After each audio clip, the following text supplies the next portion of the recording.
And for the first month, I saw absolutely nothing. I dropped my calories, well, my coach dropped my calories slowly. I was like 1,000 calories from my maintenance and absolutely nothing happened.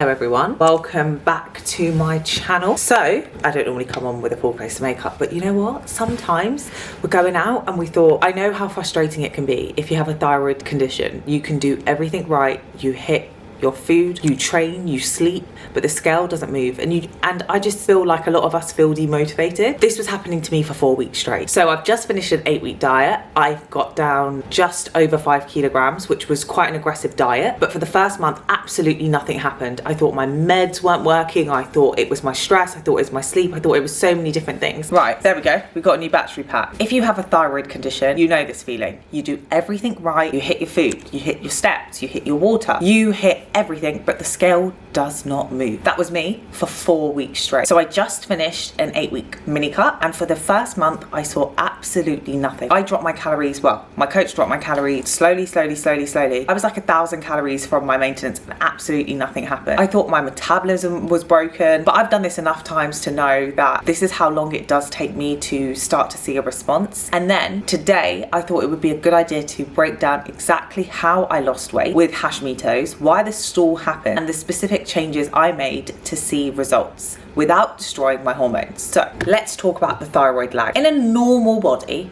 you cut calories and you lose weight, but with us, it's different. For the first 4 weeks, I was consistent. I hit my steps, I stopped drinking chai lattes, I did everything. I was holding on to water like a safety mechanism. When you have an autoimmune disease, stress, even diet stress, can cause inflammation. So my body was basically saying, we're stressed, hold on to everything. I felt puffy, I felt demotivated, I felt like nothing was happening, and I was eating more food and I was just getting basically more progress. But I wanted to drop my calories again, even lower, but the thing is, we didn't. So what you need to remember is when you have a thyroid condition, sometimes I like to describe it as an analogy. It takes a while for you to warm up and to see the difference within your body. And for me, I know that the first 4 to 5 weeks of any diet, I could drop my calories by 300 or 1,000. My body will just not get into gear. So the strategy that I had to change was realizing I wasn't fighting fat, I was managing cortisol. I hadn't suddenly bumped up my cardio. My cardio stayed the same at 30 minutes. My steps stayed the same at 10,000. We were just controlling food. So I actually realized that I needed to focus on 3 pillars. Number 1,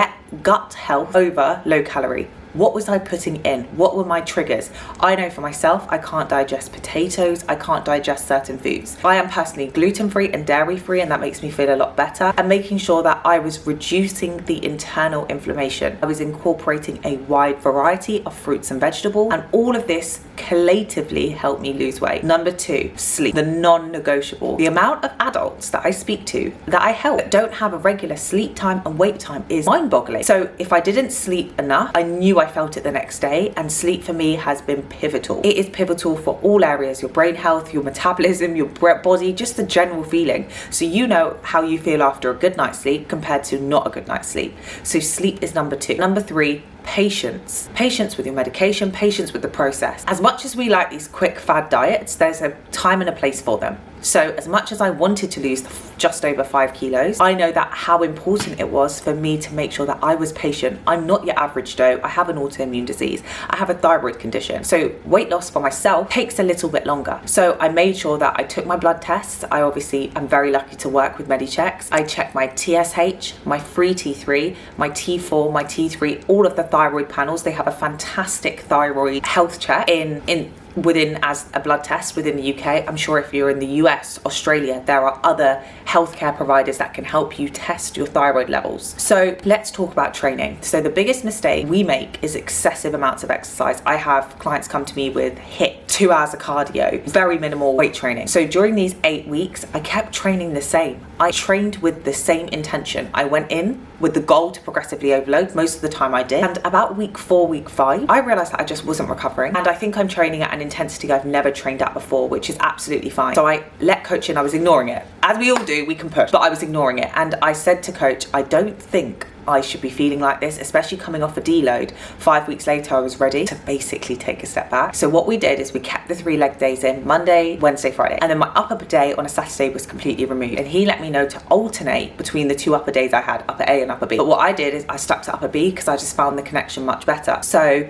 now instead of trading 5 days, we actually reduced to 4 days, which I was like, oh my gosh, what am I going to do on this 5th day? I love to be active. And that's when I took up reformer Pilates, and it is so hard. But the positive correlation I have, my core control, my everyday control, my posing, everything like that, it's so beneficial for me. And especially because my nervous system is so fried most of the time because of training, it takes me just to have that step down to really have the benefits from having Pilates. So I still trained like a bodybuilder. I'm not training in a different style. I kept training exactly the same because the goal for this mini cut was to get in, get out, get appetite back, bring me back to about 59, 60, which is my sweet spot before we go back up. So I really focused on progressive overload. And even when I felt like I didn't want to train, I knew the intention behind it, and I know the intent which I have to have between every exercise. So week 5 hit and the whoosh effect. So suddenly the inflammation dropped, the water retention was let go, and the fat loss, I hope, started. I saw a difference visually. That's why I always take what I check in twice a week, but I always preach the importance of taking your check-in photos in the same lighting,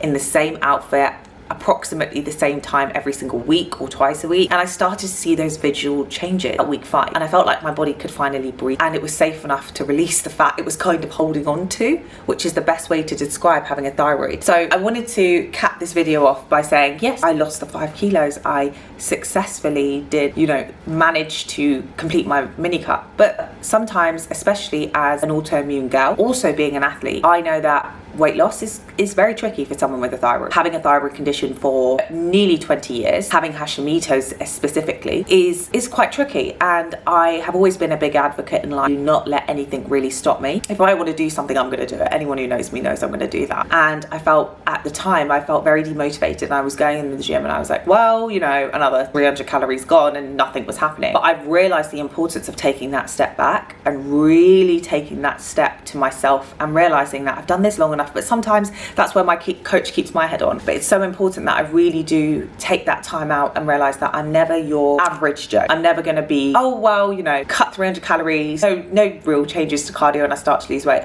Unfortunately, I do have to grow, and my calories are the lower end. So I was maintaining on a leg day 3,000, and I'm currently dieting on a leg day at 1,700, which is a really big deficit. And fair with you, my hunger's actually okay. Steps have not changed at 10,000. Cardio has not changed from 30 minutes, which seems like a lot to some people, but to be fair, flies. I do client replies, a bit of social media work, and I'm literally done.